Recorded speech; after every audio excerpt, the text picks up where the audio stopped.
Hello friends, welcome to Honey JS Academy Weekly Current Affairs September 1st week. September 1 నుంచి 6th వరకు discuss చేద్దాం. So మీకు subject updates ఇవ్వడం జరుగుతుంది, దాంతోపాటు అవార్డ్స్ అపాయింట్మెంట్స్ లాంటివి కూడా ఇవ్వడం జరుగుతుంది. ఎకనామీలో మీకు ఈ వారం వెరీ ఫేమస్ అప్డేట్స్ వచ్చినాయి. GST reforms, very famous question. GST reforms ఏంటి, ఆ రీఫార్మ్స్ ఫలితంగా ప్రభుత్వము ఏం ఆశిస్తుంది, సో లక్ష్యాలు ఏంటని చెప్పేసి ప్రశ్న వస్తుంది ఎంసీక్యూ లాంటి ఎగ్జామ్ లోపల, లేదా గ్రూప్ 1 మెయిన్స్ ఎగ్జామ్లో జిఎస్టీ రీఫార్మ్స్ యొక్క లక్ష్యాలు ఏంటని చెప్పేసి డైరెక్ట్గా ప్రశ్న వస్తుంది. సెకండ్ది ఈ శిశు మరణాల రేటు అని చెప్పేసి మీకు very famous report 2022 and 23 report వచ్చింది. మొన్న గ్రూప్ 2లో మీకు పీవైక్యూ ప్రశ్న వచ్చింది కదా, శిశు మరణాల రేటు అని చెప్పేసి, మాతృ మరణాల రేటు అని చెప్పేసి 2020 రిపోర్ట్ వచ్చింది. మనం ఈ సెషన్లో 2021, 22 అండ్ 23 మూడు కలిపి డిస్కస్ చేద్దాం. రానున్న గ్రూప్ 2 లాంటి ఎగ్జామ్లో ఆ ఎగ్జామ్ ఎప్పుడు ఉన్నప్పటికీ రిపోర్టు ఎగ్జామ్లో వస్తుంది కాబట్టి ఎక్కువ ఫోకస్ చేయాలి. సో ఫస్ట్ చూస్తే మీకు డే ఆఫ్ ఇంపార్టెన్స్లో నేషనల్ న్యూట్రిషన్ వీక్ అని చెప్పేసి సెప్టెంబర్ 1వ వారం జరుపుకుంటున్నాం. సో నేషనల్ న్యూట్రిషన్ వీక్ అంటే భారతదేశంలో ఈ పోషకాహారం మీద అవేర్నెస్ కోసం అని చెప్పి సెప్టెంబర్ 1st వీక్లో జరుపుకుంటాం. థీమ్ అయితే very famous, eat right for better life, మంచి లైఫ్ కోసము సరిగ్గా తినాలని చెప్పేసి థీమ్. అంటే న్యూట్రిషన్ ఫుడ్ తీసుకోవాలని చెప్పేసి, carbohydrates, proteins, fats, minerals, vitamins అన్నీ సమపాలలో తీసుకోవాలని చెప్పేసి అవేర్నెస్ కల్పిస్తుంది మనకు. నేషనల్ న్యూట్రిషన్ వీక్ అని చెప్పి సెప్టెంబర్ 1st వీక్ గుర్తుపెట్టుకోవాలి. థీమ్ ఏంటి, జస్ట్ ఈట్ రైట్, ఈజీగా మనకి గుర్తుంటుంది. సో నెక్స్ట్ మనకి పాలిటీ ఆర్టికల్స్,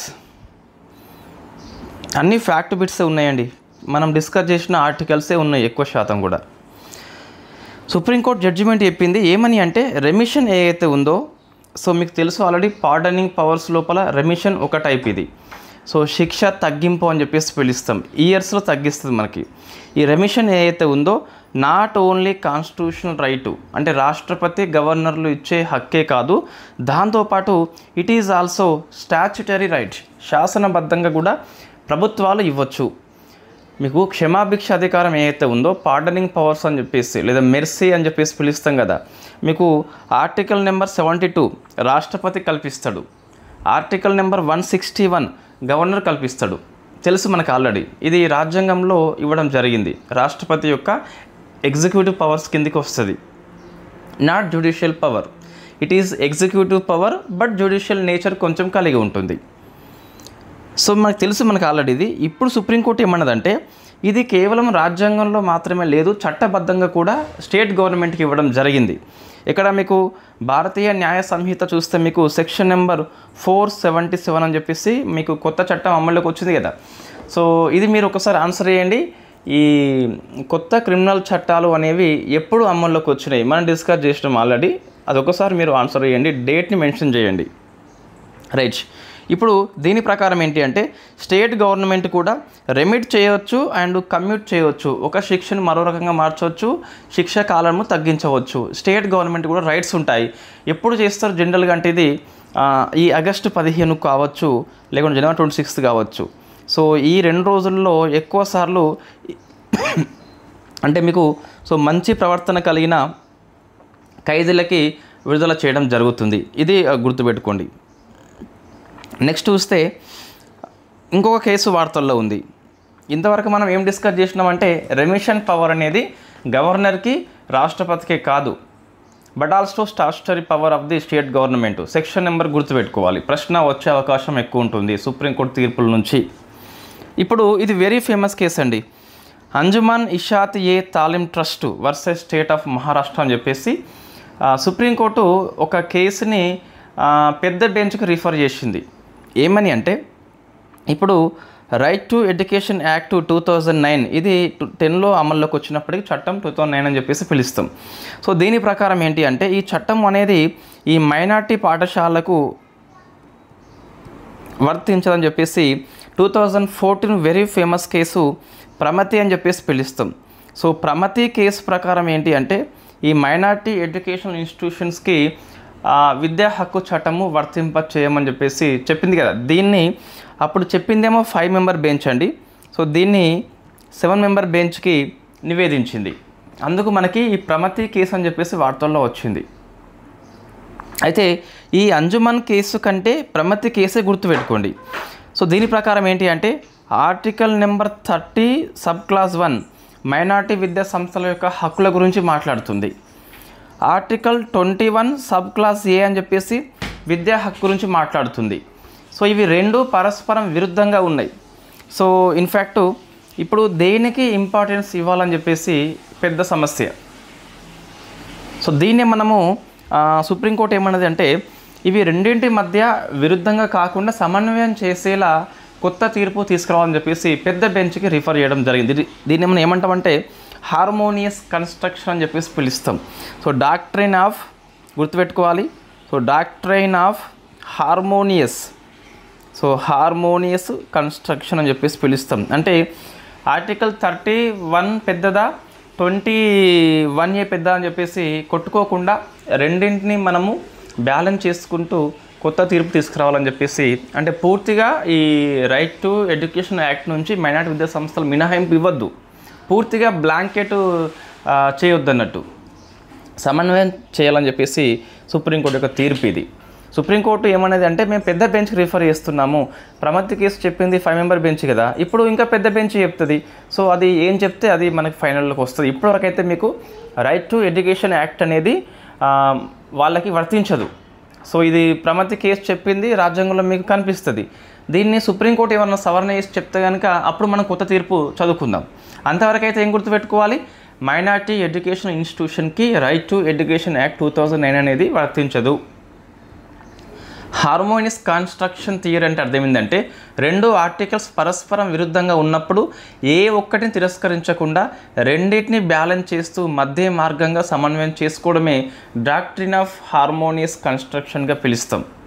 మీకు ప్రాథమిక హక్కులు అండ్ డిపిఎస్పి అని చెప్పేసి రెండు పరస్పరం విరుద్ధంగా కనిపిస్తాయి కదా, సుప్రీంకోర్టు చెప్పింది విరుద్ధంగా కాదు సమన్వయం చేసుకుంటూ చట్టాలు చేయాల్సిన అవసరం ఉందని చెప్పేసి సుప్రీంకోర్టు చెప్పింది మీకు. That is called doctrine of harmonious construction, గుర్తుపెట్టుకోవాలి. ఇప్పుడు సుప్రీంకోర్టు ఉమెన్ జడ్జి విషయంలో చిన్న ఆర్టికల్ అనేది హిందూ పేపర్లో వచ్చిందండి. ప్రజెంట్ 34 న్యాయమూర్తులలో only 1 lady justice BV Nagarathna అని చెప్పేసి పిలుస్తాం. ఇప్పటివరకు సుప్రీంకోర్టులో చూస్తే ఓన్లీ 11 మంది మాత్రమే పనిచేసిందండి, ఓన్లీ 11 మంది. ఇప్పుడు చూస్తే only 1 lady B V Nagarathna. So first supreme court మహిళా న్యాయమూర్తి ఫాతిమా బీవి అండి.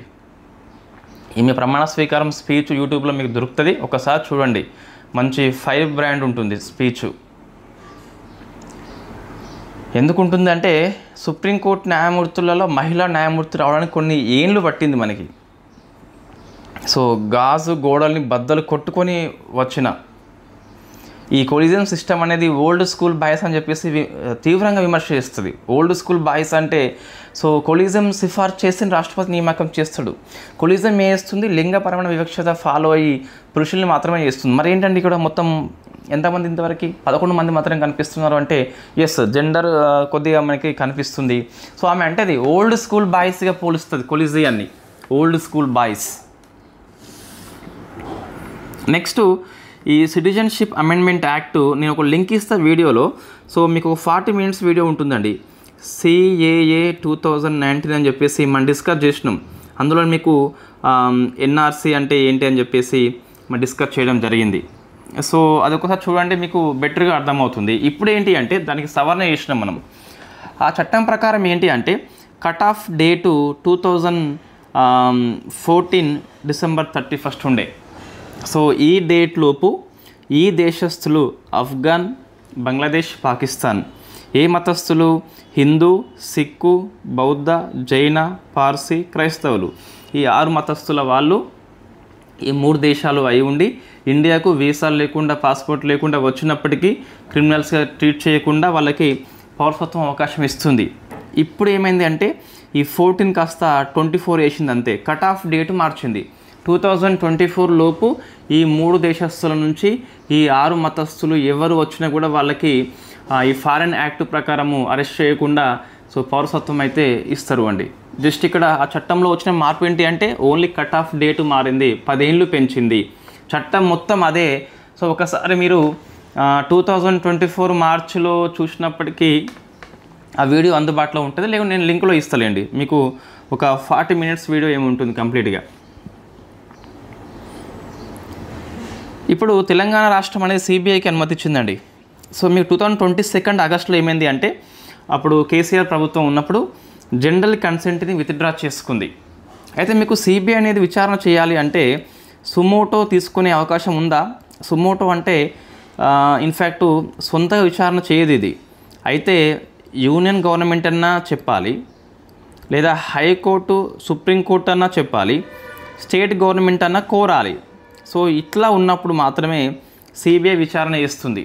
సుమోటో తీసుకునే అవకాశం లేదు. అయితే మీకు ఒక సిబిఐ అనేది రాష్ట్రానికి ఎలా వెళ్తుంది విచారణ అంటే 2 రకాలు వెళ్తుంది. ఒకటేమో జనరల్ కన్సెంట్ అని చెప్పేసి పిలుస్తాం.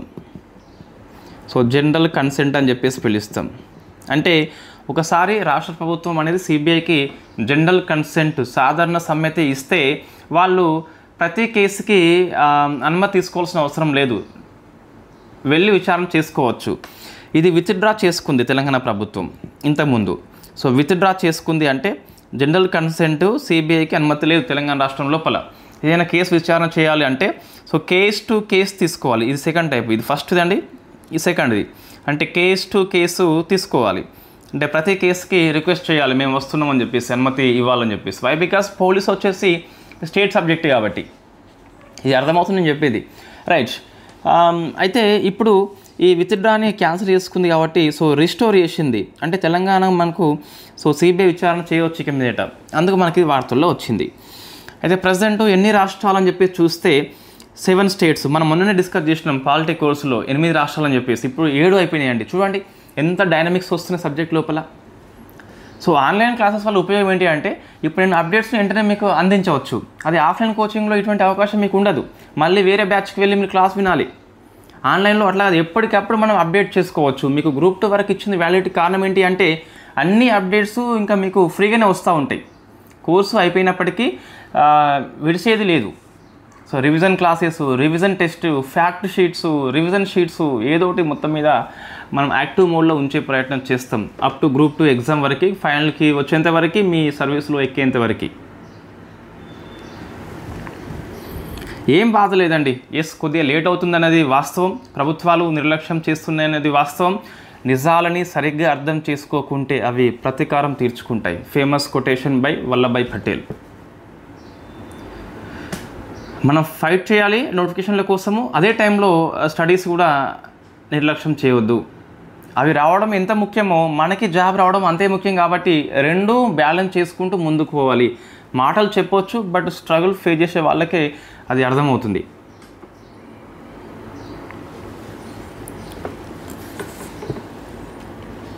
సో ఫస్ట్ ఈ జీపీఓ అనేది పెద్ద ఇష్యూ అండి. ఇది నేను ఇంతవరకు మేము ఎప్పుడు మాట్లాడలేదు జనరల్గా. సో ఇప్పుడు ఇది ఉంటుందా లేదా అని చెప్పేసి మళ్ళీ డౌట్ వచ్చింది చాలామందికి. అందుకే ఎప్పుడైనా ఏం చేయాలంటే కామన్ సిలబస్ ఏదైతే ఉందో కామన్ సిలబస్ మీద ఫోకస్ చేయాలి. అప్పుడు ఏమవుతుంది అంటే కామన్ సిలబస్ అంటే ఏంటి, కామన్ కొన్ని కోర్ సబ్జెక్టు ఉంటాయి. సో పాలిటీ ఉంటుంది, సిలబస్ ఏది మారినా పాలిటీ అయితే మారదండి. ఎకనామీ ఉంటుంది, హిస్టరీ ఉంటుంది, జాగ్రఫీ ఉంటుంది, సైన్స్ అండ్ టెక్నాలజీ ఉంటుంది, ఎన్విరాన్మెంటల్ ఇష్యూ ఉంటుంది, ఇంగ్లీష్ ఉంటుంది, మెంటల్ అబిలిటీ ఉంటుంది. ఇవైతే కామన్గా అండి. ఇంటర్మీడియట్ స్టాండర్డ్లో, డిగ్రీ స్టాండర్డ్లో వీరు నేర్చుకోవాలి. సో ఇప్పుడు మనకేంటి అంటే మీరు లేని సిలబస్ని చదివితే ఇబ్బంది అవుతుంది. సరే, ఇప్పుడు ఈ 7 states గుర్తుపెట్టుకోవాలండి మీరు. ఈ మేఘాలయ కాకుండా మిగతా అన్ని నాన్ బీజేపీ రాష్ట్రాలు ఉంటాయి ఎక్కువ సార్లు. వెస్ట్ బెంగాల్, తమిళనాడు, కేరళ, జార్ఖండ్, కర్ణాటక, పంజాబ్. సో మేఘాలయ మీకు వాస్తవంగా ఈ జనరల్ కన్సెంట్ని విత్డ్రా చేసుకుంది ఫస్ట్ మేఘాలయని. తర్వాత బీజేపీ వచ్చినప్పటికి కూడా మేఘాలయ లోపల సో దాన్ని విత్డ్రా చేసుకునేది కంటిన్యూ అవుతుంది అది వాస్తవంగా.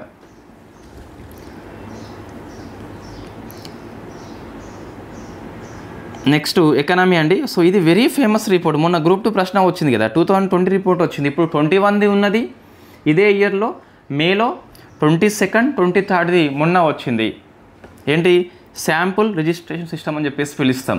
2011 సెన్సెస్ వేరు. సో మీకు 10 ఏళ్ళకి జనాభా లెక్కిస్తాం.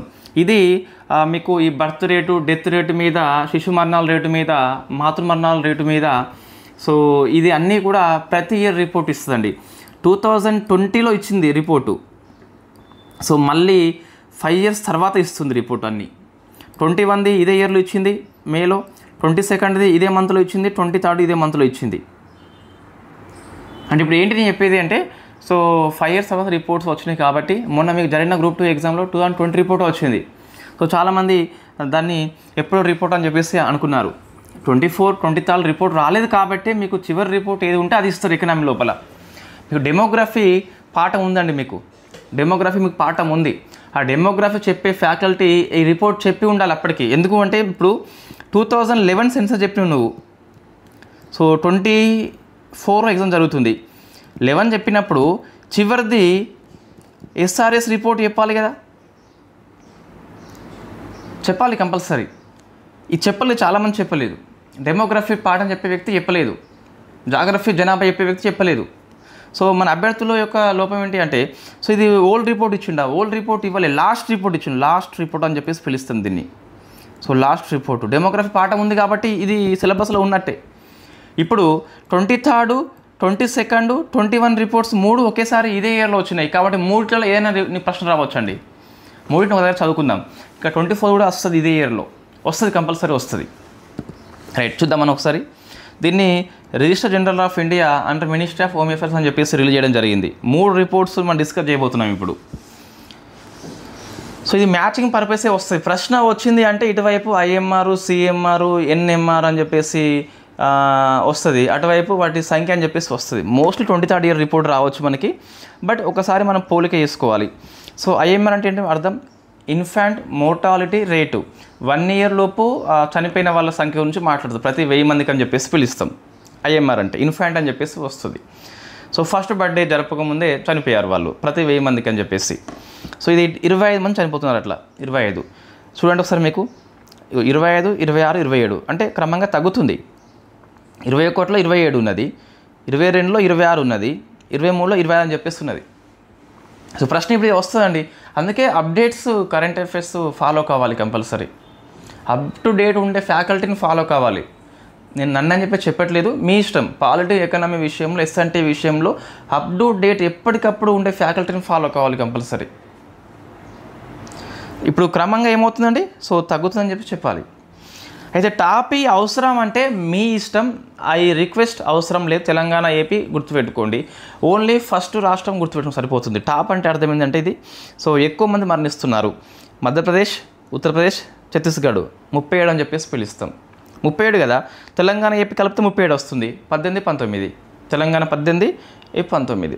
సో లోయెస్ట్ చూస్తే మీకు మణిపూర్, స్మాల్ స్టేట్స్లలో, బిగ్ స్టేట్స్లలో కేరళ అని చెప్పేసి పిలుస్తాం. వాడు సో బిగ్ స్టేట్స్కి టాప్, స్మాల్ స్టేట్స్ కలిపి ఇచ్చాడు. మణిపూర్ 3 అని చెప్పేసి ఉంటుంది, బిగ్ స్టేట్స్లో మీకు కేరళ అని చెప్పేసి పిలుస్తాం. సో కేరళ తక్కువ ఉంటుందని ఎప్పుడైనా సరే. ఇవన్నీ కూడా ఎడ్యుకేషన్ కొంచెం డెవలప్మెంట్ అయింది, హెల్త్ కూడా కొంచెం ఎక్కువ ఉంటుంది కాబట్టి సో వాళ్ళది తక్కువ ఉంటుంది మీకు. రైట్. సో MP చాలా వాటిలో ఫస్ట్ ఉందండి, ఎక్కువ చనిపోయిన వాళ్ళలో. నెక్స్ట్ అండర్ 5 MR అంటే 0 to 5 years అని చెప్పేసి పిలుస్తాం. ఇదేమో ఇన్ఫాంట్ అంటే 1 year కదా, ఇదేమో 5 years వరకు అని చెప్పేసి పిలుస్తాం.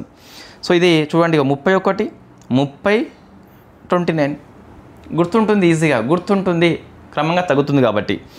So highest Madhya Pradesh 44, AP 21, Telangana 22, Kerala వచ్చేసి 8, లోయెస్ట్ కేరళ 8. ఇక్కడ 8 అని చెప్పేసి అవసరం లేదు నీకు, కేరళ అని చెప్పేసి లోయెస్ట్ గుర్తుపెట్టుకోండి. నెక్స్ట్ NNMR అంటే న్యూ నాటల్ అంటే 0 to 29 days, 1 month లోపు అని చెప్పేసి పిలుస్తాం. ప్రతి 1000 మందికి చనిపోయిన వాళ్ళ సంఖ్య 19 మారలేదు. సో 29 రోజులు 19 అని చెప్పేసి చనిపోయారు. మళ్ళీ మధ్యప్రదేశ్ హైయెస్ట్ ఉంది, AP 16, తెలంగాణ 14, కేరళ వచ్చేసి lowest. 3 Kerala lowest, 3 Madhya Pradesh highest. So మీకు సింప్లిఫై అయిపోయింది ఈజీగా, 3 రాష్ట్రాల పేర్లు అవసరం లేదు. Next TFR total fertility rate అంటే ఏంటి అర్థం అంటే, సో ఈ ఒక మహిళ తన జీవిత కాలంలో ఎంతమంది పిల్లలకు జన్మనిస్తుంది చెప్పేది TFR.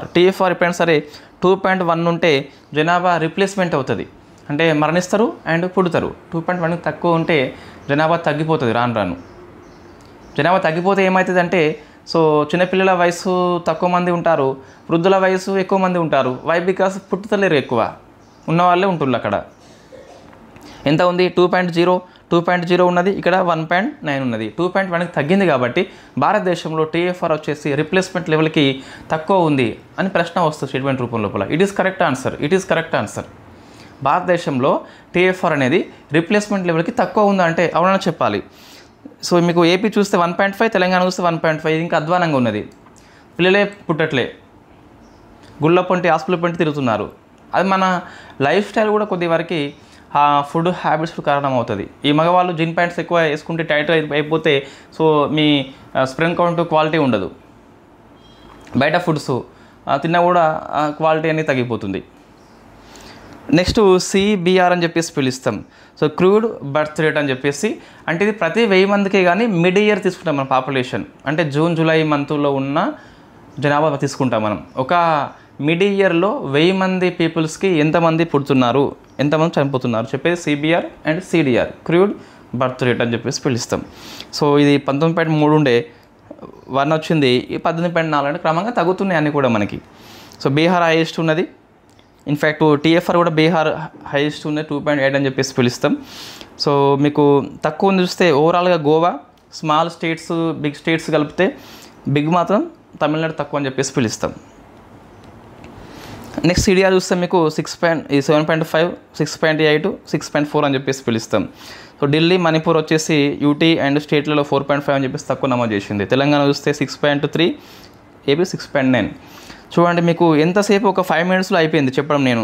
బట్ నాకు ఇది రిపోర్ట్ తయారు చేయాలంటే సుమారుగా గంట కంటే ఎక్కువ టైం పట్టిందండి. పడుతుంది. వై బికాస్ వాడు రిపోర్ట్లో వాడు ఏమి ఇస్తాడంటే జనరల్గా IMR అని చెప్పేసి ఇస్తాడు. ఇచ్చేసి సో ఏపీ, అండమాన్ నికోబార్ అని చెప్పేసి ఆల్ఫాబెటికల్ ఆర్డర్లో ఉంటుంది. ఇట్లా నెంబర్స్ ఉంటాయి, ఇక 25, 26, 30 అని చెప్పేసి ఉంటాయి. ఇప్పుడు నేనేం చేయాలి దీంట్లోకి? సో ఇది ఇట్లా మొత్తం ఏది ఎక్కువ ఉందో చూసుకోవాలి, చూసుకొని ఇక్కడ రాసుకోవాలి. ఇది మధ్యప్రదేశ్ ఎక్కువ ఉందని చెప్పేసి. నెక్స్ట్ ఏది తక్కువ ఉందో చూసుకోవాలి, ఇట్లా తెలంగాణ వెతకాలి, ఏపీ వెతకాలి. అట్లా ఇవి 3 రిపోర్ట్స్ వెతకాలండి. మీకు ప్రిపరేషన్ చాలా ఈజీ అయిపోయింది. సో మెంటర్షిప్ యొక్క ఉద్దేశం ఇదే, మీ ప్రిపరేషన్ ఈజీ చేయడం అంతే. మళ్ళీ మీరు దీనికి ఇంకో వీడియో చూసి ఇంకో రిఫరెన్స్, ఇంకా టైం వేస్ట్ అవసరం లేదండి, సరిపోతుంది. మీకు సబ్జెక్ట్ అప్డేట్స్ విషయంలో బేఫికర్గా ఉండొచ్చు.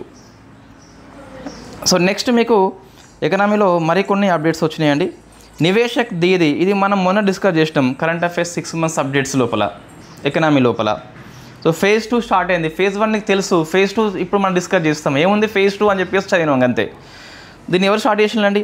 మినిస్ట్రీ ఆఫ్ కార్పొరేట్ అఫైర్స్ కింద పనిచేసే investor education and protection fund అని చెప్పేసి ఏర్పాటు చేసింది. సో ఉద్దేశం ఏంటి మనకు అంటే by women for women, women's program, ఉమెన్సే దీన్ని రన్ చేస్తారు. దేనికోసం అంటే ఫైనాన్షియల్ లిటరసీ అని చెప్పేసి పిలుస్తాం. సో ఫైనాన్షియల్ లిటరసీ కోసము, ఆర్థిక అక్షరాస్యత కోసము మహిళలకి ట్రైనింగ్ ఇస్తారు. దట్ ఈస్ కాల్డ్ నివేశక్ దీది అని చెప్పేసి పిలుస్తాం. నెక్స్ట్ భారతి అని చెప్పేసి ఉన్నది. సో నెక్స్ట్ మనకి భారతి అని చెప్పేసి ఉంది. ఏంటి భారతి అంటే మీకు సో జస్ట్ ఏం లేదు, ఈ అగ్రి ఫుడ్ స్టార్ట్సప్ ఉంటాయి కదా, సో దానికి బూస్ట్ అందిస్తాయి. అంటే వ్యవసాయపు ఆహారపు ఉత్పత్తులని ఎక్స్పోర్ట్స్ పెంచాలని చెప్పేసి ఈ స్కీమ్ పనిచేస్తుంది. సో లక్ష్యం ఏంటి అంటే 2030 నాటికి $50 బిలియన్ పెంచాలి. ఇది మన వ్యవసాయం యొక్క ఎగుమతుల లక్ష్యం అండి. దీనికోసం అని చెప్పేసి భారతి స్కీమ్ని స్టార్ట్ చేసినాం మనం. ఎవరు అంటే APD అని చెప్పేసి పిలుస్తాం. నెక్స్ట్ వెరీ ఫేమస్ క్వశ్చన్ మనకి GST కౌన్సిల్ అని చెప్పేసి ఉంది.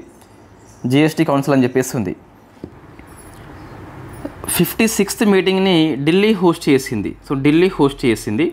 సో అవుట్కమ్స్ ఏంటి అంటే నెక్స్ట్ జనరేషన్ GST రీఫార్మ్స్కి ఆమోదించినాం మనం. GST 2.0 అని చెప్పేసి పత్రికలు పేర్కొంటున్నాయి కదా, దాన్ని మనము నెక్స్ట్ జనరేషన్ GST రీఫార్మ్స్గా పిలుస్తాం. సో ఇది 22 సెప్టెంబర్ నుంచి అమల్లోకి వస్తాయి. ఓన్లీ 2 స్లాబ్స్ ఉంటాయి. ఇంతకుముందు 4 ఉండే కదా, అంత గజిబిజి ఉండే ఎవరికి సరిగా అర్థం కాకపోయేది. ఇప్పుడు only 2 slabs are there, 5% and 18 రెండే ఉంటాయి. మోస్ట్లీ మన ఎసెన్షియల్ ఐటమ్స్ ఏవైతే ఉంటాయో, మెరిట్ ఐటమ్స్ ఏవైతే ఉంటాయో వాటి మీద 5 ఉంటుంది, ఆల్మోస్ట్ 5 ఉంటుంది. నెక్స్ట్ లగ్జరీ ఐటమ్స్ లేదా సిన్ ఐటమ్స్ అంటే పాప వస్తువులు అని చెప్పి సిగరెట్స్, గుడ్కా, ఆల్కహాల్ ఉంటాయి కదా, వాటి మీద 40% ఉంటుంది. ఇది స్పెషల్ జిఎస్టీ, మన స్లాబ్ కింద తీసుకోము. Only 2 slabs are there, 5% and 18%. 40% not slab, it is special GST on demerit goods. దానివల్ల ఎవరికి ఉపయోగం ఉండదు. ఆల్కహాల్ తాగుతారు, సో ఎవరికి ఉపయోగం లేదు, జస్ట్ ఖజానా నిండుతుంది ప్రభుత్వాలకి, ఇన్ఫ్యాక్ట్ మన జేబుకు చిల్లు పడుతుంది. సిగరెట్ తాగుతారు, ఎవరికి ఉపయోగం లేదు. సో అవి తాగేవాడికి తెలుస్తుంది, బట్ కంట్రోల్ చేసుకోలేక, విల్ పవర్ లేక, వాడిని నియంత్రణ పెట్టుకోలేక అది ఆల్కహాల్ సేవిస్తారు అన్నట్టు. ఆల్కహాల్ సేవించే వాళ్ళు అంతా కూడా సింపుల్ అండి, వాళ్ళకి విల్ పవర్ లేదంతే. ఎందుకు, దానివల్ల ఉపయోగము అదేమన్నా మజిల్ పెంచుతుందా, లేకుంటే బ్రెయిన్ ఫంక్షన్ పెంచుతుందా, లివర్ ఫంక్షన్ పెంచుతుందా, లేకుంటే హార్ట్ ఫంక్షన్ పెంచుతుందా? దేనికి హెల్త్ ఇస్తుంది ఆల్కహాల్ అనేది? దేనికి హెల్త్ చేయదు. హెల్త్ అయినప్పుడు డబ్బులు పెట్టి అనారోగ్యం కొనుక్కోవడమే. కొంతమంది తాగుబోతులు ఏం చేస్తారంటే, నేను ఇంత తాగుతున్నా నాకు ఏం కాదని చెప్పేసి, అరే నీకు ఇప్పటికీ ఏం కాదు కానీ ఫ్యూచర్లో అయిపోతుంది, నువ్వు ఒకసారి కింద పడితే ఫ్యామిలీ ఉన్న పడిపోతుంది. కంట్రోల్ చేసుకోలేరా వాటిని? అంత విల్ పవర్ లేకుండా ఉన్నారా అని చెప్పేసి విమర్శకులు మాట్లాడుతున్నారు. So rates not much important, please skip that. నేను దీనికి ఇన్ఫ్యాక్ట్ మొత్తం డాటా చూడలేదు. అయినప్పటికీ మనం సింపుల్గా చూస్తే ఇండివిజువల్ ఇన్సూరెన్స్ పాలసీ అయితే ఉందో, హెల్త్ కావచ్చు, లైఫ్ ఇన్సూరెన్స్కు 0 అని చెప్పేసి పిలుస్తాం, ఎడ్యుకేషన్కి 0 అని చెప్పేసి పిలుస్తాం.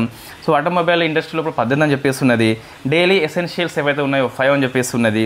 సో అగ్రికల్చర్లో వచ్చేసి 5 ఉంది. బట్ నేను దీని మీద మరొకసారి నోట్స్ తయారు చేస్తాను, నెక్స్ట్ వీక్లో మీకు కవర్ చేయడం జరుగుతుంది. ఇది నిన్ననే పేపర్లో వచ్చింది. సో మనము అందులో ఎక్కువ ఐటమ్స్ ఉన్నాయండి, అట్లా ప్రశ్న దాదాపు ఏం రాదు. ఈ రీఫార్మ్స్ మీద మీకు వెరీ ఫేమస్ క్వశ్చన్ వస్తే కనుక ఈ 7 పిల్లర్స్ మీద వస్తుంది, లేదా ఈ రీఫార్మ్స్ ఫలితంగా ఉపయోగం ఏంటని చెప్పేసి వస్తుంది. సో రీఫార్మ్స్ ఏంటి మీకు అంటే 7 పిల్లర్స్. నీతి ఆయోగ్ పిల్లర్స్ ప్రశ్న వచ్చింది గ్రూప్ 2లో, ఇది ఎందుకు రాదండి? వస్తుంది. సో 7 పిల్లర్స్ ఇంగ్లీష్ వర్డ్సే చదవండి, ఇంగ్లీష్ వర్డ్సే మీకు ఇవ్వడం జరిగింది, బట్ ఈజీ ఇంగ్లీష్ వర్డ్స్ ఇవి. ఏంటి ఈ రీఫార్మ్స్ ఏవైతే ఉన్నాయో జిఎస్టీ మీదనే మనం నిర్మించినమాట. జిఎస్టీ సక్సెస్ఫుల్గా రన్ అవుతుంది, దాన్ని మరింత విజయవంతంగా చేయాలని చెప్పేసి ఇది తీసుకొచ్చాం. అంటే జిఎస్టీ సక్సెస్ ఫస్ట్ పిల్లర్ మీకు 1 నేషన్ 1 ట్యాక్స్ అని చెప్పేసి ఫాలో అవుతున్నమాట. 2 టైర్స్ సిస్టమ్ అని చెప్పేసి పిలుస్తాం, 5% ఓన్లీ అండ్ 18 ఆల్సో. సెకండ్ది rationalising rates for fair taxation, అంటే మరింతగా దీన్ని హేతుబద్ధీకరణ చేసినాం, 4 కాస్త 2 అయిపోయినాయి. సో ఫస్ట్ ఏంటి సక్సెస్ జిఎస్టీ, సెకండ్ది రేషనల్ జిఎస్టీ అని చెప్పేసి పిలుస్తాం. థర్డ్ది simplifying filling through the technology. So మీరు జిఎస్టీని మనము రిపోర్ట్ చేయాలి కాబట్టి టెక్నాలజీ ఉపయోగించి దీన్ని సింప్లిఫై చేసినామట. ఇంతకుముందు గజిబిజి ఉండే వ్యవస్థ మొత్తము ఇప్పుడు సింప్లిఫై చేసినామట. సో ఫస్ట్ ఏంటి మీకు సక్సెస్ జిఎస్టీ అని చెప్పేసి పిలుస్తాం, దాని మీద మనం నిర్మించినాం. సెకండ్ది రేషనల్ జిఎస్టీ అని చెప్పేసి పిలుస్తాం. థర్డ్ది టెక్నాలజీ అని చెప్పేసి పిలుస్తాం. ఫోర్త్ది సో పుట్టింగ్ కన్జ్యూమర్స్ ఫస్ట్, అంటే వినియోగదారులను దృష్టిలో పెట్టుకొని ఈ రీఫార్మ్స్ తీసుకొచ్చినాం. ఇప్పుడు ఇన్సూరెన్స్ కొనుక్కోవాలంటే ఇంతకుముందు 18% పడేది, ఇప్పుడు 0% అని చెప్పేసి పిలుస్తాం. సో అంటే ఫోర్త్ అంటే మీకు కన్జ్యూమర్స్ దృష్టిలో పెట్టుకొని ఈ రీఫార్మ్స్ మనం చేయడం జరిగిందట. ఫిఫ్త్ది ఎంఎస్ఎంఈ వాళ్ళకు మ్యానుఫ్యాక్చరింగ్ సెక్టర్లో ఉన్న వాళ్ళకి ఈజీ అయిపోతుంది. జిఎస్టీ క్లెయిమ్ చేసుకోవాలంటే చాలా ఇబ్బంది వచ్చేది. ఎంఎస్ఎంఈ అంటే చిన్న చిన్న పరిశ్రమలు, వీళ్ళకి ఎక్కువ టెక్నాలజీ మీద ఐడియా ఉండదు. సో అటువంటి వాళ్ళకి ఇది ఉపయోగపడుతుంది. కన్జ్యూమర్స్తో పాటు ఎంఎస్ఎంఈ వాళ్ళకు కూడా ఉపయోగపడుతుంది. సిక్స్త్ది స్ట్రాంగర్ స్టేట్స్ స్ట్రాంగర్ భారత్, అంటే సో ఈ జిఎస్టీ రిఫార్మ్స్ వల్ల వినియోగదారుల యొక్క ఖర్చులు పెరిగి స్టేట్స్ ఖజానా నిండుతుందట. సో స్ట్రాంగ్ స్టేట్స్ అయితే అటువంటి స్ట్రాంగ్స్ ఇండియా అయిపోతుంది. సెవెంత్ది లోయర్ ట్యాక్సెస్ హయ్యర్ స్పెండింగ్ అని చెప్పేసి చెప్పడం జరిగింది. ట్యాక్సెస్ తక్కువ ఉన్నప్పుడు ఎక్కువ ఖర్చు చేస్తారని చెప్పేసి ఆ పాయింట్ ఆఫ్ వ్యూలో రీఫార్మ్స్ తీసుకొచ్చిందట. మొత్తం 7 రీఫార్మ్స్ ఆర్ దేర్, ఈజీగా మీకు గుర్తుంటాయి. ఫస్ట్ ఏంటంటే మీకు so building on the success GST అని చెప్పేసి పిలుస్తాం. సెకండ్ ఏంటి మీకు రేషనల్, థర్డ్ది మీకు టెక్నాలజీ, ఫోర్త్ది కన్జ్యూమర్స్, ఫిఫ్త్ది ఎంఎస్ఎంఈ, సిక్స్త్ది స్ట్రాంగర్ స్టేట్స్, సెవెంత్ది మీకు హయ్యర్ స్పెండింగ్ అయితే చేస్తారట వీళ్ళు. మరి జిఎస్టీ రీఫార్మ్స్ యొక్క రిజల్ట్ ఏంటి? సో దీన్ని హిందూ పేపర్ మంచి హెడ్డింగ్ పెట్టిందండి. ఏంటి అంటే హెడ్డింగ్, ఈజ్ ఇట్ రీఫార్మ్, ఇది సంస్కరణ, ఆర్ ఈజ్ ఇట్ కరెక్షన్? అంటే జిఎస్టీ అమల్లోకి తెచ్చింది ఈ ప్రభుత్వమే కదా. సో మనకు జిఎస్టీ వల్ల ఎక్కువ రేట్స్, ఇప్పుడు రేటు తగ్గినాయి అంటే అంతకుముందు జిఎస్టీ ఎక్కువ ఉంది కదండి. జిఎస్టీ ఎక్కువ ఉంది, దేనివల్ల వచ్చింది? జిఎస్టీ వల్ల వచ్చింది. సో హిందూ పేపర్లో వచ్చిన ఆర్టికల్ అండి అది. జస్ట్ మనకి హిందూలో వచ్చినటువంటి సంపాదకీయం ఏంటి అంటే, ఇట్ ఈస్ రీఫార్మ్, ఇది సంస్కరణ, లేకుంటే తప్పు చేసినామని చెప్పేసి ఇప్పుడు కరెక్షన్ చేయడమా? సో అని చెప్పేసి మీ ఉద్దేశం ఏంటి? ఒకసారి మీకు ప్రభుత్వ అధికారిగా, కాబోయే అధికారిగా లేదా అధికారిగా ఉంటే ఒకసారి మీరు నిర్మాణాత్మకమైన విమర్శ చేయండి లేదా కామెంట్ చేయండి. ఈజ్ ఇట్ రీఫార్మ్స్ అవి జిఎస్టీ తగ్గించినామంటే అంతకుముందు ఎక్కువ ఉన్నాయి కదా, ఆ ఎక్కువ చేసింది ఎవరని చెప్పేసి, లేదా జిఎస్టీ కరెక్షన్ ఇది అని చెప్పేసి మీరు చేయండి. It is reform or it is correction, మీరు మీ వ్యూ ఏంటని చెప్పేసి ఒకసారి చేయండి. ఇప్పుడు జిఎస్టీ యొక్క రీఫార్మ్స్ రిజల్ట్ మనం పోటీ పరీక్షల అభ్యర్థిగా పాజిటివ్గా చూడాలి. ఇక్కడ ఫస్ట్ కన్జంప్షన్ పెరుగుతుంది. అంటే ఇంతకుముందు సో బిస్కెట్లకి ఎంతో ట్యాక్స్ ఉండేది, ఇప్పుడు బిస్కెట్లకి ట్యాక్స్ లేదు కాబట్టి ఎక్కువ కొంటాం మనం. సో వినియోగం పెరుగుతుంది, వినియోగం వచ్చేసి పెరుగుతుంది. వినియోగం పెరిగితే ఏమవుతుంది? ఆటోమేటిక్గా సో వస్తువులకి డిమాండ్ పెరుగుతుంది. డిమాండ్ పెరిగితే ఏమవుతుంది? ఆటోమేటిక్గా ఎక్కువ ఉత్పత్తి చేస్తారు. ఎక్కువ ఉత్పత్తి చేస్తే ఏమవుతుంది? ఇక్కడ గూడ్స్ సర్వీసెస్ అనేవి పెరుగుతాయి కాబట్టి జీడీ పెరుగుతుంది. ఎక్కువ ఉత్పత్తి చేయాలంటే ఎంప్లాయ్మెంట్ని రిక్రూట్ చేసుకోవాలి కాబట్టి సో అన్ఎంప్లాయ్మెంట్ అనేది తగ్గిపోతుంది. వీళ్ళకి ఎంప్లాయ్మెంట్ ఇస్తున్నాం కాబట్టి, శాలరీ ఇస్తాం కాబట్టి సో శాలరీని మళ్ళీ వాళ్ళు వినియోగం చేస్తారు, కొద్దిగా పొదుపు చేసుకుంటారు. ఈ పొదుపు చేసినప్పుడు ఆ పొదుపును కాస్త ఇన్వెస్ట్మెంట్ చేస్తారు. సో దాన్నే మనము క్యాపిటల్ ఇన్వెస్ట్మెంట్ అని చెప్పేసి పిలుస్తుంది. దీనివల్ల ఏమైందంటే మూలధనము పెరుగుతుంది, క్యాపిటల్ ఫార్మేషన్ అనేది కలుగుతుంది. వై? బికాస్ వీళ్ళు సో పొదుపు చేస్తారు, ఎందుకంటే తక్కువ ఖర్చు అవుతుంది వీళ్ళకి, రేటు తగ్గినాయి కాబట్టి. పొదుపు చేసిన దాన్ని పొదుపు చేయకుండా ఇన్వెస్ట్మెంట్ చేస్తుంది, వల్ల క్యాపిటల్ ఫార్మేషన్ అనేది ఎక్కువ అవుతుంది. మనకి ఇదే అయిపోయిందండి. సో పొదుపు, పెట్టుబడి, తర్వాత ఇది అయిపోయింది, ఇది అయిపోయింది. ఇంకేమున్నాయి? డిస్పోజబుల్ ఇన్కమ్ వచ్చేసి పెరుగుతుంది. డిస్పోజబుల్ ఇన్కమ్ అంటే నీ ఖర్చు పెట్టేంత అర్హత ఉన్న ఆదాయం పెరుగుతుంది. సో ఇన్ఫ్యాక్ట్ దీనివల్ల ఏమవుతుంది? ఎక్కువ ఖర్చు చేస్తావు నువ్వు, ఇంకా ఖర్చు చేస్తే ఆటోమేటిక్గా గ్రోతింగ్ అయితే అవుతుంది, జీవన ప్రమాణాలు మెరుగుపరుస్తుంది. ఇంతకుముందు నువ్వు కొన్ని న్యూట్రిషన్ ఫుడ్ కొనుక్కోలేదు, రేట్లు ఎక్కువ అని చెప్పేసి, ఇప్పుడు రేటు తగ్గించారు కాబట్టి కొనుక్కుంటావు. నీకు న్యూట్రిషన్ ఫుడ్ కొనుక్కుంటే ఆటోమేటిక్గా ఏమవుతుందంటే సో జీవన ప్రమాణం అనేది ఎక్కువ అవుతుంది కదా. సో అవన్నీ పాజిటివ్ అని చెప్పేసి పిలుస్తాం. జిఎస్టీ రీఫార్మ్స్ విషయంలో మీకు ఇంతకంటే ఎక్కువ సమగ్రమైన క్లాస్ అనేది ఉండదు, అవసరం లేదు కూడా. సో నెక్స్ట్ మనకి Kapas Kisan, ministry of textiles, cotton corporation of India development చేసింది. ఏంటి అంటే పత్తి సేకరణ చేసేది ఎంఎస్పి కింద కాటన్ కార్పొరేషన్ ఆఫ్ ఇండియా కదా.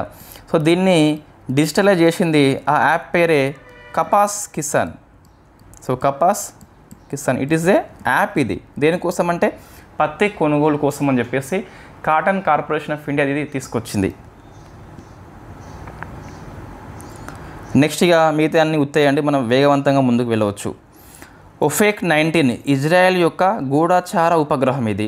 దీన్ని షావిట్ 2 ద్వారా పంపారు. జస్ట్ ఉపగ్రహం పేరేంటి? ఏ రాకెట్ అని చెప్పేసి గుర్తుపెట్టుకోవాలి. ఇది మొత్తం మీద మనది కాదు కాబట్టి there is no need to PhD course. డిఫెన్స్లో మీకు విన్యాసాలు వార్తల్లో ఉన్నాయి. యుద్ధ అభ్యాసం, సో ఇది అమెరికా ఇండియా మధ్య మిలిటరీ ఎక్సర్సైజ్ అలస్కా హోస్ట్ చేస్తుంది. ఇటీవల అలస్కా వస్తే మీకు ఈ రష్యా ఉక్రెయిన్ శాంతి కోసం అని చెప్పేసి అమెరికా రష్యా అధ్యక్షుల మధ్య శాంతి చర్చలు జరిగిన ప్లేస్ పేరే అలస్కా అని చెప్పేసి పిలుస్తాం. ఒకప్పుడు రష్యా ప్రాంతము, దీన్ని మనము అమెరికాకి ఇవ్వడం జరిగింది. It is the part of the USA. యుద్ధ కౌశల్ ఇండియన్ ఆర్మీ కండక్ట్ చేసింది అరుణాచల్ ప్రదేశ్ రాష్ట్రం లోపల. యుద్ధ కౌశల్ ఇండియన్ ఆర్మీ అని చెప్పేసి పిలుస్తాం.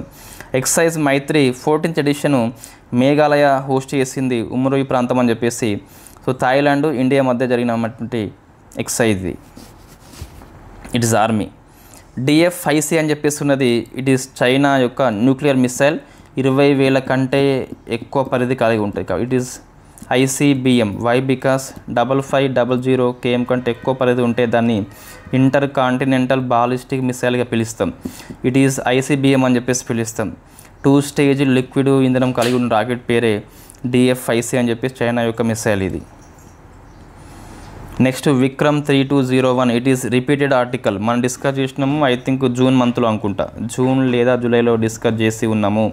ఇండియాస్ ఫస్ట్ 32-బిట్ ప్రాసెసర్, దీన్ని డెవలప్మెంట్ చేసింది విక్రమ్ సారాభాయ్ స్పేస్ సెంటరు, దాంతోపాటు చండీగఢ్లో ఉన్న సెమీ కండక్టర్ ల్యాబొరేటరీ అని చెప్పేసి పిలుస్తాం.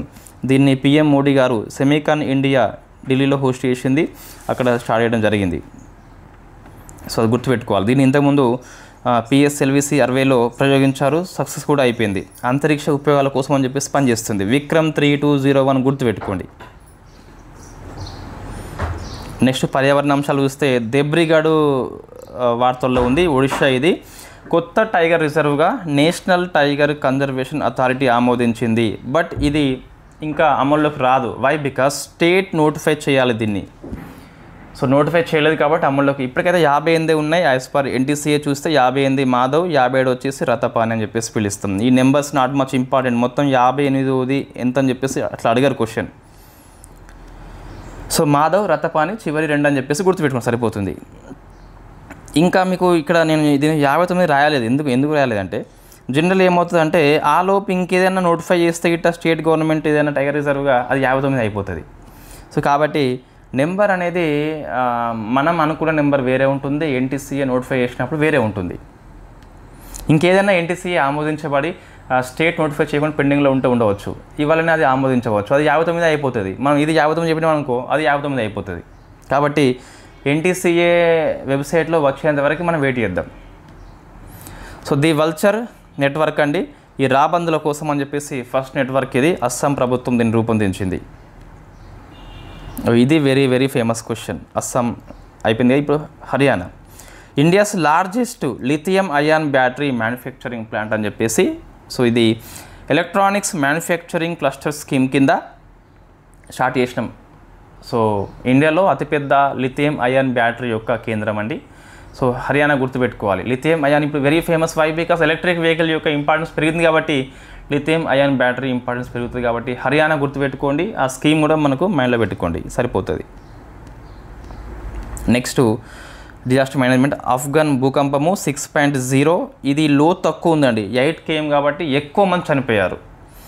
సో ఇది ఆఫ్ఘన్ ఎందుకు వస్తుంది అంటే ఇది హిందూకుష్ పర్వతంలో ఉంది, భూకంపం ఎక్కువ ప్రమాదం ఉంటుంది. దాంతోపాటు ఇండియన్ అండ్ యూరేషియన్ ప్లేట్స్ మధ్య ఉంది. సో కాబట్టి ఆఫ్ఘన్లో భూకంపాలు వెరీ కామన్ అని చెప్పేసి పిలుస్తాం.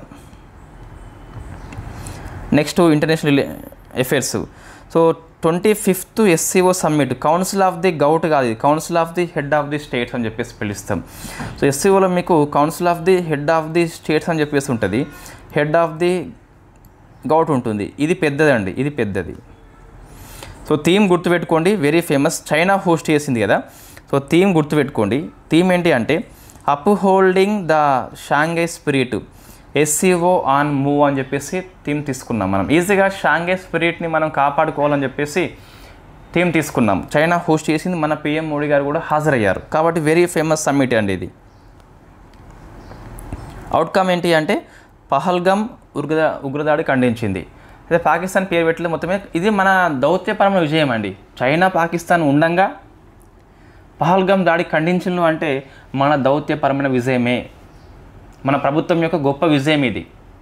We have to celebrate this victory. Why? Because వేదిక మీద చైనా ఉంది, పాకిస్తాన్ ఉన్నది. సో ముక్త కంఠంగా ఖండించింది కాబట్టి వెరీ ఫేమస్. మనకి ఎగ్జామ్ రాకపోయినా మనకైతే ఫేమస్ ఇది. నెక్స్ట్ ఇరాన్ మీద USA ఇజ్రాయెల్ యొక్క సైనిక దాడిని ఖండించింది. సో ఇది ఖండించారు కాబట్టి ఇది ఖండించాల్సిన అవసరం వచ్చింది వాళ్ళకి.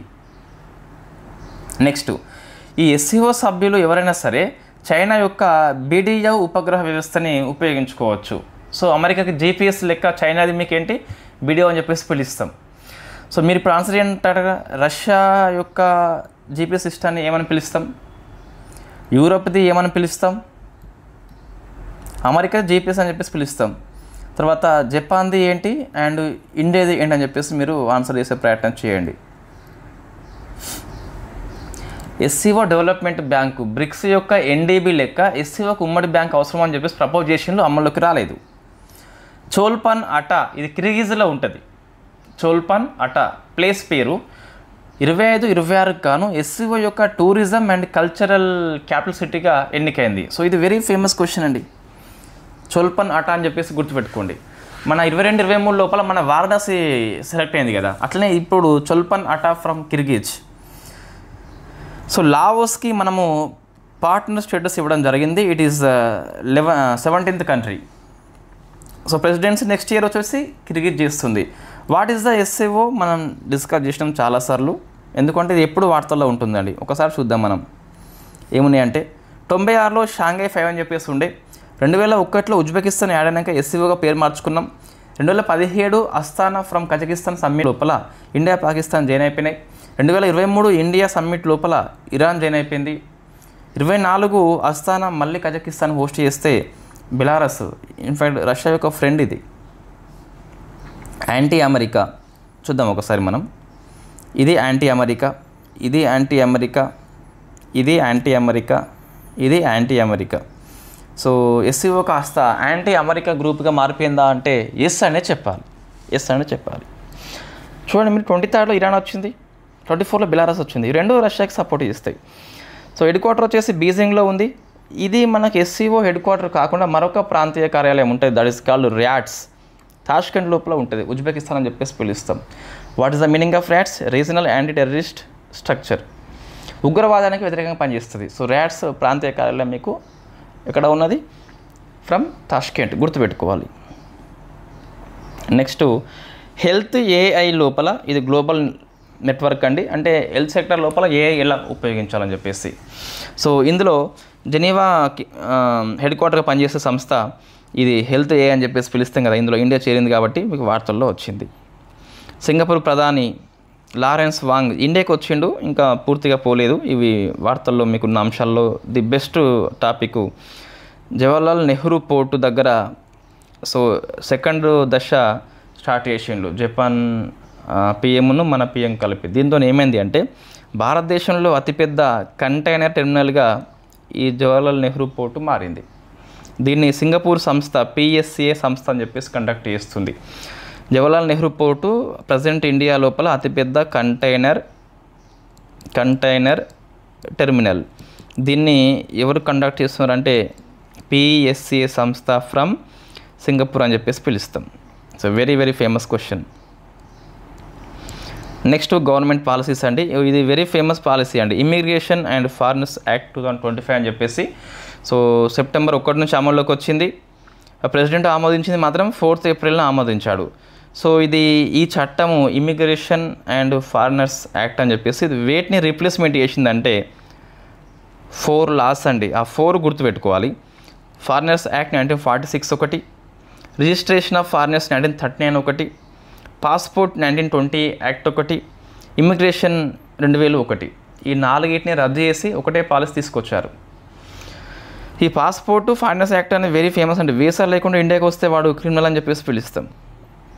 ఇప్పుడు అంశాలు ఏంటంటే మీకు వీసా జారీ కోసం కావచ్చు, భారతదేశంలో ప్రవేశం కావచ్చు, రవాణా కావచ్చు, బస చేయడం కావచ్చు, అన్నిటి కూడా బ్యూరో ఆఫ్ ఇమ్మిగ్రేషన్ని ఏర్పాటు చేసిండ్రు. ఒకటే సంస్థ పనిచేస్తుంది. దీన్ని అధిగమిస్తే కనుక సో నేరాలు చేస్తే 5 years శిక్ష పడుతుంది, లేకుంటే 5 lakhs జరిమానా, లేకుంటే బోత్ విధిస్తారు. అరెస్ట్ చేసే అధికారం ఉల్లంఘన చేస్తే హెడ్ కానిస్టేబుల్ హోదా కంటే తక్కువ కాని వాళ్ళు అరెస్ట్ చేస్తారట. సో దీని ప్రకారమే ఫారినర్ ట్రిబ్యునల్స్ ఏర్పాటు చేస్తున్నాం. ఇంతకుముందు ఈ ట్రిబ్యునల్ 1964 ప్రకారం పనిచేసేటి కదా, ఇప్పుడు 25 ప్రకారం పనిచేస్తున్నాయి. వీటికి అరెస్ట్ జారీ చేసే అవకాశం కల్పించడం. ఇవి ఏం పని చేస్తాయంటే ఒక వ్యక్తి యొక్క పౌరసత్వము ప్రశ్నార్థకమైనప్పుడు ఆ వ్యక్తి ఇండియన్సా కాదని చెప్పేసి వీళ్ళే తీర్పు రూపంలో చెప్తారు.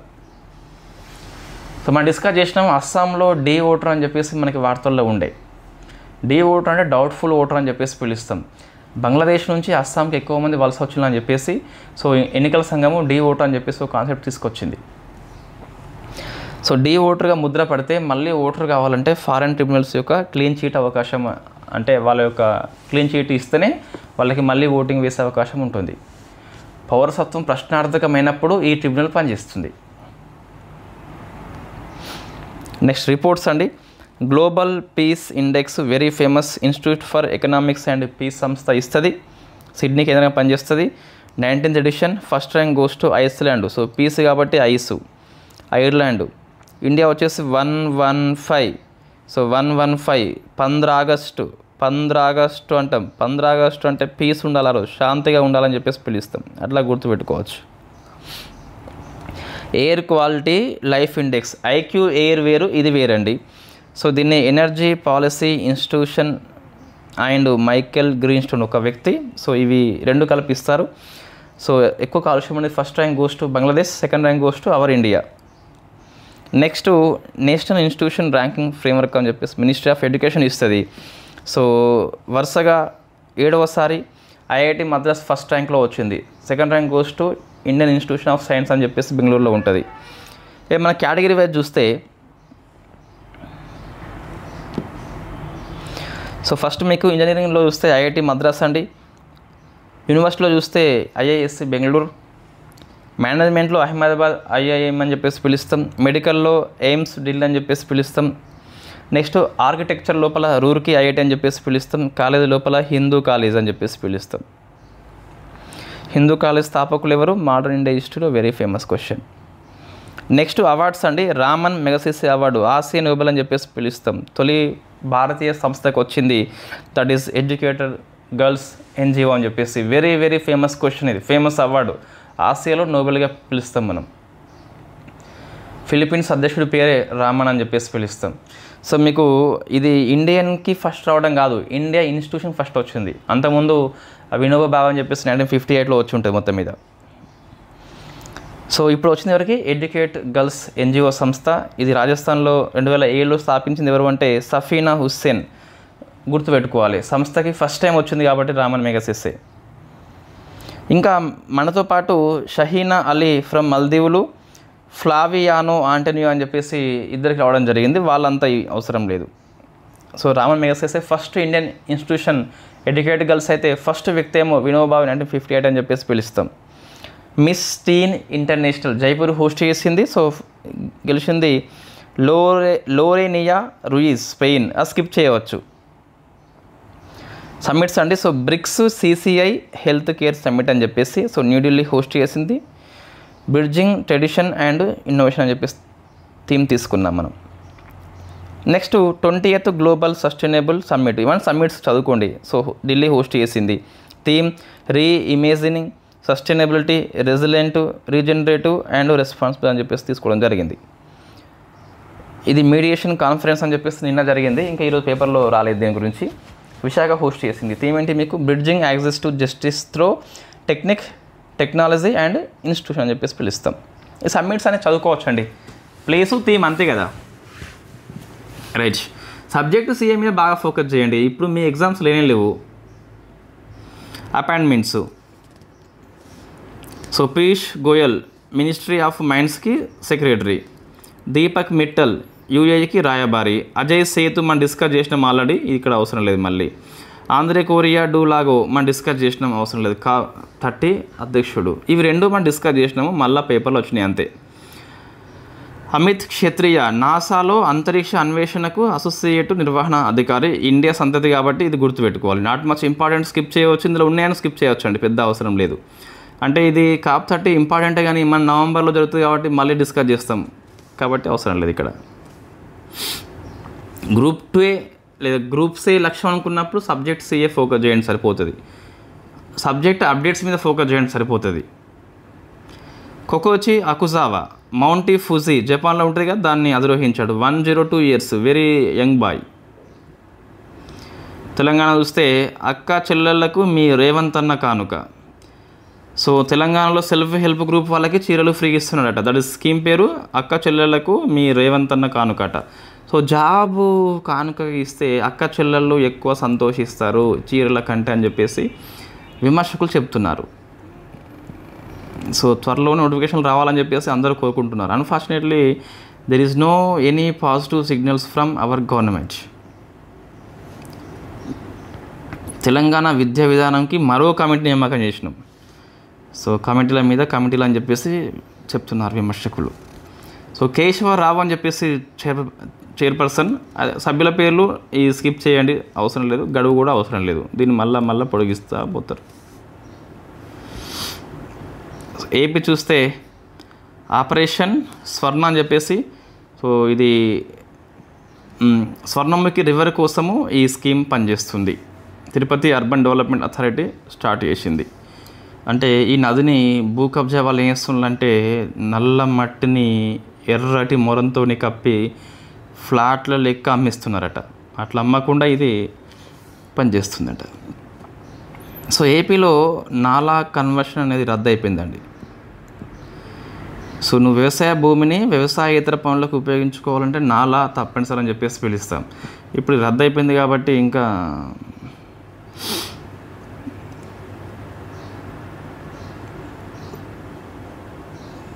So this is the matter అని చెప్పేసి పిలుస్తాం. నెక్స్ట్, కమిషన్ చైర్పర్సన్కి క్యాబినెట్ హోదా వచ్చిందండి. సో ఇది జనరల్గా women commission chairperson Rayapati Sailaja ఆమెకు వచ్చింది. ఎస్సీ కమిషన్ జవహర్ ఆయనకు వచ్చింది. Press academy chairperson Alapati Suresh ఆయనకు కూడా వచ్చింది. ఇవి కరెంట్ అఫైర్స్. ఎక్కువ మీరు సబ్జెక్ట్ సిఏ ఫోకస్ చేయండి. అందులో మీరు ఓన్లీ గ్రూప్సే అనుకుంటే, ఇంకా మీరు ఏ ఎగ్జామ్ రాయమనుకుంటే ఇట్లా ఏం చదవాలంటే, ఈ క్లాసులో ఏం చదవాలి అంటే చెప్తా ఏం చదవాలను. ఇది అవసరం లేదండి. రెమిషన్ ఇది అవసరం, ఎందుకంటే మనకి ఇది కంటెంట్లో ఉంది కండి ఇది. సో ఇది కంటెంట్లో ఉంది కాబట్టి సో ఎగ్జిక్యూటివ్ పాఠంలో దీన్ని యాడ్ చేసుకోండి. నేను చెప్తా అప్డేట్ 25 అప్డేట్ లోపల కానీ. సో అది చదువుకోండి ఎగ్జిక్యూటివ్ లోపల. ఇది ప్రాథమిక హక్కులు 30 దగ్గర చదువుకోండి కంపల్సరీ. ఇది అవసరం లేదు. ఇది అవసరం, సిఏ కదా. సో డేట్ మారిందంటే కరెంట్ అఫైర్స్ ఏం కాదు, ఇంక ఇది మన సబ్జెక్టే మనకి ఇది. సో ఇది పౌరసత్వం పాఠం లోపల యాడ్ చేసుకోండి. నెక్స్ట్, ఎస్ ఇది సిపిఐ అనుమతి మనకు నాన్ కాన్స్టిట్యూషనల్ బాడీస్లో ఇది యాడ్ చేసుకోండి. తెలంగాణ పేరు ఒకటి రిమూవ్ చేయండి సరిపోతుంది. ఇది డెమోగ్రఫీ మీ సిలబస్లో ఉంటే మరొక రిపోర్ట్ వచ్చేంత వరకు, రిపోర్ట్ ఎప్పుడు వస్తే అప్పుడు. సో ఈ రిపోర్టే ఫేమస్, డెమోగ్రఫీ లోపల యాడ్ చేసుకోండి. మరొక రిపోర్ట్ వచ్చేంత వరకు అని చెప్పేసి రాసుకోండి, అదే రిపోర్ట్ పనికి వస్తుంది. ఇవి రెండు అవసరం లేదు రండి. మరి జిఎస్టీ కౌన్సిల్ ఉంది కదా, ఇది పబ్లిక్ ఫైనాన్స్లో ట్యాక్సేషన్లో పరోక్ష పన్నుల్లో జిఎస్టీ దగ్గర యాడ్ చేసుకోండి. ఇవి రెండే అని చెప్పేసి, అవి లేవని చెప్పేసి యాడ్ చేసుకోండి. ఇదంతా జిఎస్టీ అవసరమే, జిఎస్టీ ఫంక్షన్ అవసరమే, మీ అవసరం లేదు ఇవన్నీ. సో మిగతాన్ని స్కిప్ చేయొచ్చండి, ఓన్లీ ఇవి మాత్రమే అవసరం మనకి, ఇవి మాత్రమే అవసరం. Okay, thank you very much. So మనకి చిన్న మీకు కోర్సుల మీద ఇంట్రెస్ట్ లేకుంటే స్కిప్ చేయవచ్చు, అయిపోయింది చెప్పుడు మొత్తం మీద. ఎకనమీ ఈ రోజుకి అయిపోతుందండి, ఎకనమీ ఈ రోజుకి అయిపోతుంది. సో పాలిటీ నెక్స్ట్ వీక్ అయిపోతుంది, నెక్స్ట్ వీక్తోనే కంప్లీట్ అయిపోతుంది. ఓకే, సో హిస్టరీ మీకు ఆ తర్వాత స్టార్ట్ అవుతుంది, క్లారిటీ ఇస్తున్నాం మీకు ఇక. సో ఇది నెక్స్ట్ వీక్ పాలిటీ అయిపోతుంది, హిస్టరీ ఇంకా స్టార్ట్ అవుతుంది. సెప్టెంబర్ 15 తర్వాత స్టార్ట్ అయిపోతుంది. అదొక 1 మంత్ టైం, అక్టోబర్ 15కేమో అట్లా అయిపోతుందండి. మాట ఇచ్చినట్టుగా సెప్టెంబర్ 30కి నేను పూర్తి చేస్తాను. ఎకనామీ పాలిటీ ముందే పూర్తి అవుతుంది. ఇంకా ఏబిపిఎస్ వాళ్ళ కోసం అయితే మీకు మనీ, బ్యాంకింగ్, ఇన్ఫ్లేషన్ 3 పాఠాలు కూడా సో మనము సెప్టెంబర్లోనే పూర్తి చేసుకుంటాం వాటితో సహా అని చెప్పేసి అనుకోండి. సో ఎవరన్నా కోర్సెస్ ఇంట్రెస్ట్ ఉంటే చూసుకోండి, మన దగ్గర ఏముంటున్నాయి అంటే కంప్లీట్గా సో క్లాసెస్ ఉంటున్నాయి, వాటికి పీడిఎఫ్ నోట్స్ ఉంటుంది, వీటికి ఎగ్జామ్స్ ఉంటాయి. అన్నీ అయిపోయిన తర్వాత సో మళ్ళీ రివిజన్ క్లాసెస్ ఉంటాయి, రివిజన్ టెస్టులు కూడా ఉంటాయి. గ్రూప్ 2 వచ్చేంత వరకు వ్యాలిడిటీ ఉంటుంది, అంటే గ్రూప్ 2 ఎగ్జామ్ అయ్యేంత వరకు. సో కీ వివరణ కూడా ఉంటుంది, గ్రూప్ 2 కీ కూడా ఇందులోనే లభిస్తుంది. సో కీ మన నోట్స్లో ఏమని ఉన్నాయి క్వశ్చన్స్, ఎగ్జామ్లో ఏమని అడిగాడని చెప్పేసి నిజాయితీతోని సో ఎన్ని క్వశ్చన్స్ వచ్చినాయని చెప్పేసి మన ప్రూఫ్తో సహా ఆ కీ వీడియో చేసినాకనే మీ వ్యాలిడిటీ ముగుస్తుంది, అంతవరకు వ్యాలిడిటీ అనేది ఉంటుంది. Thank you very much.